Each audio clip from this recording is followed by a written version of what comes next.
লবণ হয়ে গেছে, মানে এখানে ওই সাগরের পানিগুলো চলে আসে, আসার পরে এইখানে ঢেউ ঢেউ পানি থাকে, সেই পানি রৌদ্রে শুকায় আর লবণ হয়ে যায়।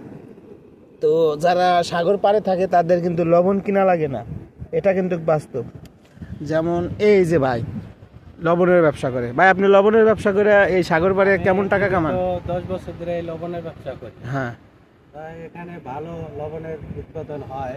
হ্যাঁ, যারা যারা আসেন লবণের চাষ করতে পারেন বা আমার সাথে যোগাযোগ করলে কাজ কাম করতে পারেন। দেখছেন গাইস, এই যে সে কিন্তু এই যে লবণগুলারে সুন্দর করে প্যাকেট করবে, প্যাকেট করে মনে করেন যে জুম্মা মসজিদে বিক্রি করে, তাতে কিন্তু ভালো একটা ব্যবসা হয়।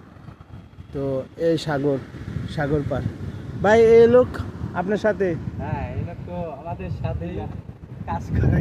ও আচ্ছা, আইছে। ও এর নতুন আনছেন আপনি বেতনভুক্ত আনছেন? হ্যাঁ, মাশাআল্লাহ মাশাআল্লাহ।